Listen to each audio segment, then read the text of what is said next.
இந்த போட்டியில நான் ஜெயிப்பனா தோப்பனான்னு தெரியலங்க. ஹாய் கைஸ், சிங்கப்பூர்ல குக்கிங் காம்படிஷன் நடக்குது, பிரம்மாண்டமா நடந்துட்டு இருக்கு. அதுக்கு நானும் நேம் கொடுத்திருக்கேன். வெற்றியோ தோல்வியோ கலந்துக்காம விடக்கூடாது. ஒரு கை பாத்துருவோமுங்க. Okay, Prasad is also with us in the no fire cooking. அவ்வளவுதாங்க, காம்படிஷன் ஸ்டார்ட் ஆயிடுச்சு. ஒரு சமயத்தில் ஏன்டா அங்கே போய் கலந்துக்கிட்டோங்கிற அளவுக்கு நான் திங்க் பண்ண ஆரம்பிச்சிட்டேன். ஏன்னா அவ்வளோ டஃப்பாக இருந்தது காம்படிஷன். காரணம், அங்கே இருந்தவங்க எல்லாருமே மகளிர் மட்டும்தான். உங்களுக்கே தெரியும் பொண்ணுங்க எவ்வளோ அழகாக சமைப்பாங்கன்னு. அவங்க கூட போட்டி போட்டு நம்ம ஜெயிக்க முடியுமா, இப்படியே திரும்பி போயிடுவோன்னு திங்க் பண்ணிட்டு இருந்தேன். மறுபக்கம் வெற்றியோ தோல்வியோ நம்ம நல்லா பார்ட்டிசிபேட் பண்ணலான்னு என்ன நானே மோட்டிவேட் பண்ணிக்கிட்டு சங்குப்பூவோட சாறு எடுத்து அவுளில் கலந்து தயிர் சாதம் பண்ணியிருந்தேன். தென் பானகம் ப்ரிப்பேர் பண்ணியிருந்தேன்.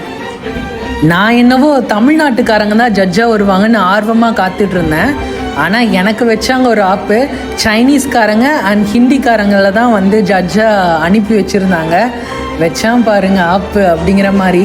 நான் அவங்கக்கிட்ட பானகத்தை பற்றி என்ன எக்ஸ்பிளனேஷன் கொடுக்குறது, அவங்களுக்கெல்லாம் இது பிடிக்கவும் பிடிக்காதே. சரிங்க, நம்ம சமையலை விடுங்க, தெரியாமல் போயாச்சு. இங்கே பாருங்கள், விதவிதமாக அழகழகாக ருசியாக சமைச்சிருக்காங்க, க்ரியேட்டிவிட்டியாக. இப்போ வின்னர் அனௌன்ஸ் பண்ண போகிறாங்க. வின்னரை கொஞ்சம் பாராட்டலாமே. வாங்க பார்க்கலாம் யார் வின்னர்னு.